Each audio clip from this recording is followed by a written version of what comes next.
سورہ شعراء میں اللہ نے مختصراً انبیاء کے واقعات بیان کیے ہیں، جن میں سب سے پہلا واقعہ موسیٰ علیہ الصلاۃ والسلام کا ہے۔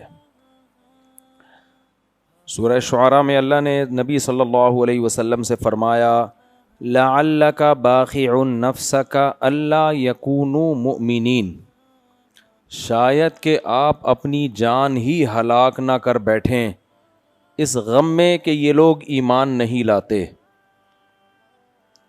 آگے اللہ نے فرمایا ان نشأ ننزل علیہم من السماء آیہ فظلت اعناقہم لہا خاضعین۔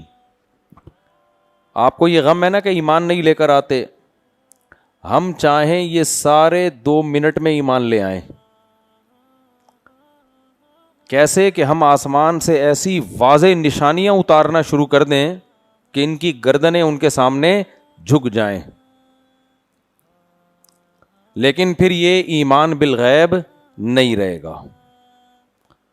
تو یہ نبی صلی اللہ علیہ وسلم کو تسلی ہے کہ جب اللہ نے آزمائش رکھی ہے تو آزمائش میں سب کامیاب نہیں ہوتے، لیکن نارملی کسی بھی امتحان میں کچھ لوگ پاس ہوتے ہیں اور کچھ لوگ فیل ہوتے ہیں۔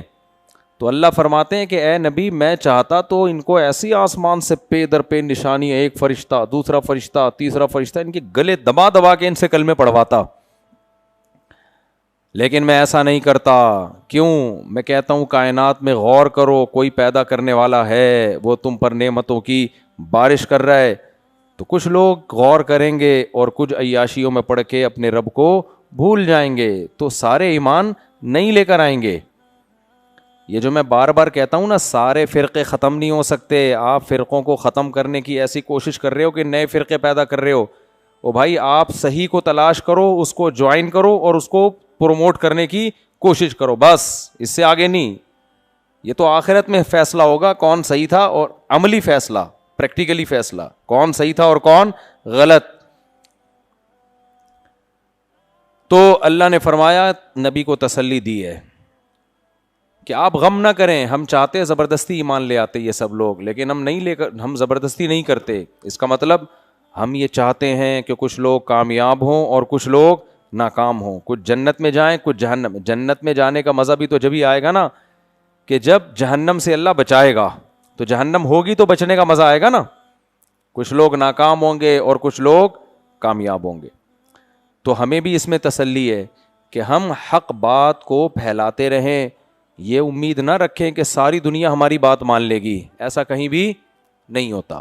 ساری دنیا کبھی بھی زندہ باد کے نعرے نہیں لگاتی، ساری دنیا کبھی بھی آپ کو فالو نہیں کرے گی۔ آپ صحیح بات کو اختیار کر کے آپ اپنا کام کرتے چلے جاؤ، باقی کس پہ چھوڑ دو؟ اللہ پہ۔ تو اس لیے ٹینشن لینے کا نہیں ہے۔ آج کل لوگ خام خواہ کی ٹینشنیں لے رہے ہیں کہ یہ کیا ہو گیا، وہ سسٹم کیوں ہو گیا، وغیرہ کیوں ہو گیا۔ بھائی چھوڑو، جو تمہارا کام ہے تم اس کو فوکس کرو، جو تمہارے بس میں نہیں ہے اس کے پیچھے مت پڑو۔ آگے اللہ تعالیٰ فرماتے ہیں کہ دیکھو ہم نے موسیٰ علیہ السلام کو ان کی قوم کی طرف بھیجا، کیسا کیسا ستایا ان کی قوم نے، فرعون نے۔ تو یہ تو سب پیغمبروں کے ساتھ ہوا ہے۔ وَإِذْ نَادَىٰ رَبُّكَ مُوسَىٰ أَنِ ائْتِ الْقَوْمَ الظَّالِمِينَ، اس وقت کو یاد کرو جب تیرے رب نے موسیٰ کو پکارا۔ نادا کا اصل معنی ہوتا ہے ندا کی، یہ بلاغت ہے قرآن کی۔ موسیٰ کو گویا ندا کی اللہ نے، دور سے پکارا نا، یعنی اصل میں تو اللہ نے قریب سے پکارا تھا، لیکن اہتمام سے کسی بات کو بیان کرنے کے لیے، جیسے آپ کو بہت ضروری کام ہوتا ہے نا، آپ دور سے بلاتے ہیں بندے کو، پکارتے ہیں، بھائی ادھر آؤ، کہاں جا رہے ہو؟ تو حضرت موسیٰ علیہ السلام بھی اپنے کاموں میں مشغول تھے، اللہ نے ندا لگائی موسیٰ کو، اے موسیٰ کہاں جا رہا ہے بھائی؟ تجھے تو میں نے صندوقچے میں ڈال کے جو بچایا ہے نا، اور تجھے قتل ہونے سے بچایا، تیرے ذمے تو ایک بہت بڑا کام ہے، تو کہاں جا رہا ہے؟ یہ بلاغت ہے قرآن کی۔ وَإِذْ نَادَىٰ رَبُّكَ مُوسَىٰ، اس وقت کو یاد کرو جب موسیٰ کو تیرے رب نے پکارا، پکار کے کیا کہا؟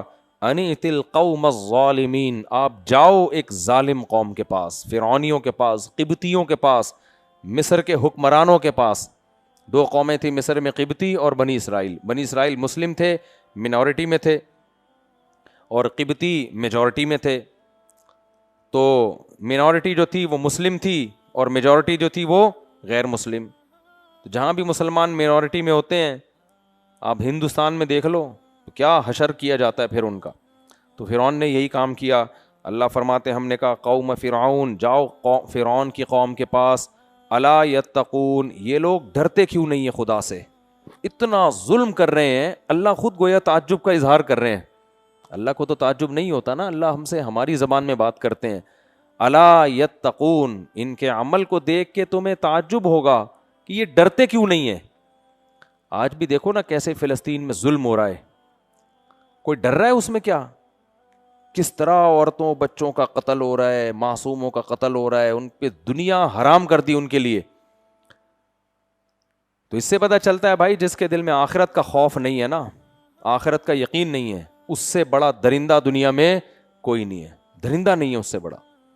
جس کے دل میں آخرت کا خوف ہے نا, وہ جانور پہ ظلم کرتے ہوئے بھی ڈرتا ہے کہ یار کہیں اس کا حساب نہ لے لیا جائے مجھ سے.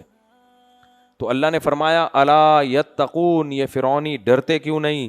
قال رب انی اخاف ان یکذبون, موسیٰ علیہ السلام حیران ہو گئے کہ میں تو خود بنی اسرائیل کا ہوں, دشمن قوم سے ہوں, اور قتل کر کے فرار ہوا ہوں. حضرت موسیٰ سے غلطی سے بندہ قتل ہو گیا تھا, مشہور واقعہ ہے. تو میں تو جاؤں گا, میں تو موسٹ وانٹیڈ ہوں, میرے اوپر تو قتل کے کیس چل رہے ہیں. تو قال ربی, موسیٰ علیہ السلام نے اپنے دل کی بات کہی, اے میرے رب, انی اخاف ان یکذبون, مجھے خوف ہے کہ وہ میرا انکار کریں گے, نہیں مانیں گے میری بات. تو مجھے ایسا کام دے رہا ہے اسباب کی دنیا میں جس کا کوئی آؤٹ پٹ بولو نہیں ہے. اس سے یہ بھی پتہ چلتا ہے کہ جب بھی کوئی بڑا آپ کے ذمے کوئی کام لگائے, اس میں آپ کو کچھ کنفیوژن ہو, اشکالات ہوں, تو اس کو کلیئر کر لینا چاہیے. بڑے کے ادب اور روب میں آ کے اس کو دل میں نہیں رکھنا چاہیے. بعض دفعہ ہوتا ہے کوئی بڑا کام ذمے میں لگاتا ہے, آپ کے دل میں کچھ شک ہوتے ہیں, وسوسے ہوتے ہیں, آپ احترام میں پھوٹ ہی نہیں رہے ہوتے منہ سے. اس کی میں ایک مثال دیتا ہوں. 1-2 سال پہلے کچھ مہمان بیٹھے ہوئے, کھانا سامنے رکھا ہوا, اب کیا ہے روٹی ختم ہو گئی, بیٹھے ہوئے ہیں. میں نے کسی خادم سے بولا اپنے, جا بھائی تندور سے روٹی لے آ. گھنٹہ ہو گیا آیا ہی نہیں. اب بیٹھے ہوئے ہیں یار, منہ میں نوالا آدھا, کتنی تکلیف ہوتی ہے. گھنٹے بعد آیا, ہم نے کہا بھائی کیا ہو گیا؟ کہہ رہے ہیں بائک نہیں تھی تو پیدل چلا گیا میں. ابے اللہ کے بندے, تو کلیئر کر لیتا نا بات کو کیا کر لیتے؟ ادب تمیز میں پوچھا ہی نہیں اس نے. بھائی آپ پوچھ لو کہ بائک نہیں ہے, اب بتاؤ جاؤں کہ نہیں جاؤں. تو پھر ہم کہتے مت جاؤ تم, ہم کوئی اور انتظام کرتے ہیں. کچھ لوگ جو ہے پوچھنے میں کنجوس ہوتے ہیں, بات کرنے میں کنجوس ہوتے ہیں. یہ کوئی ادب تمیز کی بات نہیں ہوتی. یہ لوگ پھر صحیح طرح سے کام کر نہیں سکتے, الٹا تکلیف کا ذریعہ بنتے ہیں. تو موسیٰ علیہ السلام کو جو کنفیوژن تھی نا, موسیٰ علیہ السلام نے اللہ کے سامنے رکھ دی, تاکہ اللہ کی طرف سے جب جواب آئے گا نا تو کانفیڈنٹلی جاؤں گا. پھر میں, حضرت موسیٰ کا مقصد یہ نہیں تھا کہ میں نہیں جا رہا, ٹھیک ہے نا. اگرچہ یہ بھی موسیٰ علیہ السلام نے آپشن پیش کیا کہ آپ مجھے نبی نہ بنائیں, ہارون کو بنا دیں نبی, لیکن جب اللہ نے کہا نہیں آپ ہی ہیں, تو پھر قبول کیا اس پیشکش کو. لیکن جو کنفیوژن تھی اس کو دور کیا تاکہ کانفیڈنٹلی کام ہو. تو کوئی بھی کام جب ذمے میں لگتا ہے تو انسان کو اس کو کانفیڈنٹلی کرنا چاہیے, تبھی اس کام میں جان پیدا ہوتی ہے. تو موسیٰ علیہ السلام نے فرمایا قال رب انی اخاف ان یکذبون, اے میرے رب مجھے خوف ہے کہ وہ میرا انکار کریں گے. ویضیق صدری, میرا دل تنگ ہوتا ہے. ظاہر اتنے ظالم بادشاہ کے سامنے جا کے جب میں تیرے دین کی دعوت دوں گا تو انسان میں کانفیڈنس کی تھوڑی سی کمی ہوتی ہے. اس کو سینے کا تنگ ہونا کہتے ہیں. ایک ہے ضائق صدر, ایک ہے شرح صدر. شرح کا معنی سینہ کھل جائے اور ضائق کا معنی سینہ تنگ ہو جائے. تو وَيَضِيقُ صَدْرِي, میرا سینہ تنگ ہو رہا ہے. وَلَا يَنطَلِقُ لِسَانِي, میری زبان میں روانی نہیں ہے. حضرت موسیٰ علیہ السلام کی زبان میں نا بولنے میں فلوئنٹلی نہیں بولتے تھے. فلوئنٹلی سمجھتے ہیں نا, اب تو سب لوگ سب سمجھنے لگے ہیں. تو روانی کے ساتھ نہیں بول پاتے تھے. اس کا بڑا اثر پڑتا ہے. بعض دفعہ آپ کی بات ٹھیک ہوتی ہے, آپ روانی سے کانفیڈنٹلی کہتے نہیں ہیں, تو اس بات کا وہ اثر ہوتا نہیں ہے. یوٹیوب پہ آپ دیکھ لینا ایسے ایسے لوگ آ رہے ہیں, آدمی کہتا ہے پتہ نہیں اس کی خود بھی سمجھ میں آ رہا ہے کہ یہ کیا کہہ رہے ہیں. خاص طور پر جو عامل لوگ ہوتے ہیں نا, روحانی عامل, ان کو خود بھی نہیں سمجھ میں آ رہا ہوتا ہم کیا کہہ رہے ہیں, اور لوگ اسی سے متاثر ہوتے ہیں کہ حضرت کی بہت گہری باتیں ہیں جو حضرت کی خود بھی سمجھ میں نہیں آ رہی, تو اس لیے بہت پہنچے ہوئے ہیں. یہ حقیقت ہے. خیر, تو موسیٰ علیہ السلام نے فرمایا وَلَا يَنطَلِقُ لِسَانِي, میری زبان انطلاق نہیں ہے, اس میں روانی سے بات نہیں کرتی. تو اتنا ایسے بادشاہ کے سامنے جب میں اٹک کے بات کروں گا, کانفیڈنٹلی نہیں بات ہو پائے گی مجھ سے, تو میری دعوت میں جان پیدا نہیں ہوگی. دیکھو اللہ کی بھی حکمتیں دیکھو, اللہ ایسے شخص کو پیغمبر بنا رہے ہیں اتنے بڑے بادشاہ کے سامنے جن کی زبان میں روانی نہیں ہے. اس سے پتہ چلتا ہے دین کی خدمت لینا کس کا کام ہے؟ اللہ کا. آپ کی صلاحیتوں پہ نہیں ہوگا, اللہ کی سلیکشن پہ ہوگا. اسی کو تبلیغ میں کہتے ہیں کہ قبولیت پر مدار ہے, قابلیت پہ مدار نہیں ہے. بہت سے بڑے بڑے قابل ہوتے ہیں, کسی کام کے نہیں ہوتے. بہت سے قابل نہیں ہوتے, کام اللہ ان سے بہت زیادہ لے لیتا ہے. تو اس لیے اللہ سے اپنے آپ کو قبولوایا کرو. ہم نے اپنے بڑوں سے یہ دعا سیکھی ہے. جب ہم مدرسے میں آئے تو ہمارے حضرت فرمایا کرتے تھے اللہ سے یہ دعا بہت زیادہ مانگا کرو, اے اللہ تو ہم سے اپنے دین کی خدمت لے لے. فرمایا کرتے تھے ہم نے بڑے ذہین طلبہ مدارس میں دیکھے ہیں, ہر سال امتحان میں 100 نمبر سے پاس ہو رہے ہیں, لیکن دین کی خدمت کا موقع نہیں ملتا.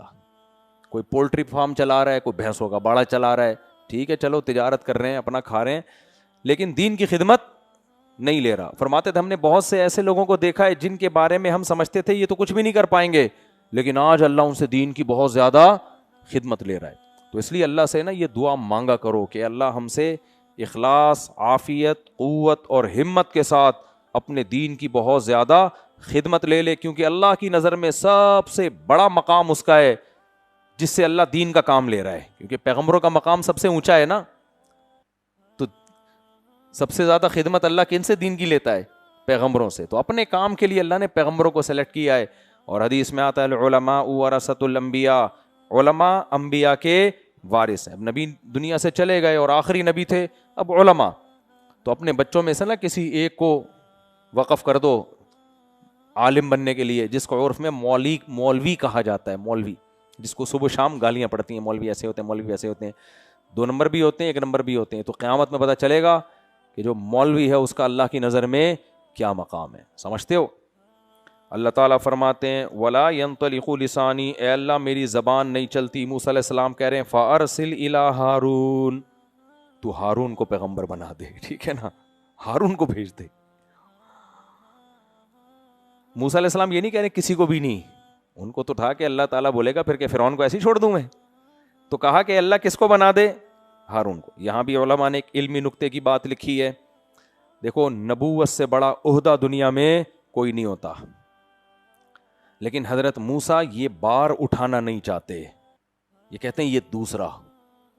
تو جس کو خود شوق ہو نا کوئی منصب حاصل کرنے کا, علماء کہتے ہیں وہ اس منصب کا اہل نہیں ہے.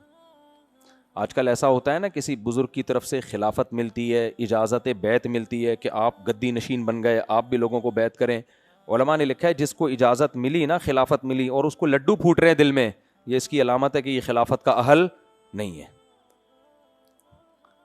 لڈو پھوٹتے ہیں کہ شیخ صاحب نے مجھے اپنی گدی پہ بٹھا دیا, مجھے بھی پیر بنا دیا, مٹھائیاں بٹ رہی ہیں, اس کی علامت ہے کہ یہ اس کا اہل نہیں ہے. جس کے دل پر بوجھ ہو بہت زیادہ کہ یہ کیا ہو گیا بھائی, میرے ذمہ اتنا بڑا کام لگا دیا, پتہ نہیں میں اس کو پورا کر پاؤں گا کہ نہیں کر پاؤں گا, تو یہ کم از کم اس کی علامت ہے کہ اس میں حب جاہ نہیں ہے. یہ کم سے کم اس کی علامت ہے. بہرحال حب جاہ کا مطلب شوق نہیں ہے اس کو. تو آج کل نا شوق ہوتا ہے.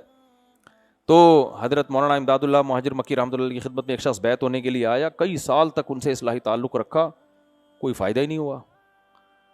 تو انہوں نے کہا کہ تم کیوں آئے تھے؟ انہوں نے کہا میں اس نیت سے آیا تھا کہ میں جب اتنے عرصہ ذکر کروں گا, اللہ اللہ کروں گا, تو آپ پھر مجھے خلافت دے دیں گے. کیا دے دیں گے؟ خلافت. فرمایا اسی لیے تمہیں 2 ٹکے کا بھی فائدہ نہیں ہوا, 2 ٹکے کا فائدہ نہیں ہوا. تو انسان بننے کے لیے آیا کرو, بزرگ بننے کے لیے نہیں آیا کرو. لوگ انسان بننا نہیں چاہتے کیونکہ انسان بن کے نارمل ہو جائیں گے جیسے سب لوگ ہوتے ہیں. شریف کہلائیں گے، تھوڑے سے شریف آدمی. تو شریف آدمی کو کوئی عزت ہوتی ہے؟ تو شریف انسان بن جائے گا نا زیادہ سے زیادہ. تو شریف انسان کے بزرگ کا جو ہے نا ایک کیا ہوتا ہے، ایک مقام ہوتا ہے، بھائی بزرگ ہیں علاقے کے، تو اس لیے نارمل شریف انسان بن جایا کرو، وہی بزرگ ہی ہوتے ہیں وہ.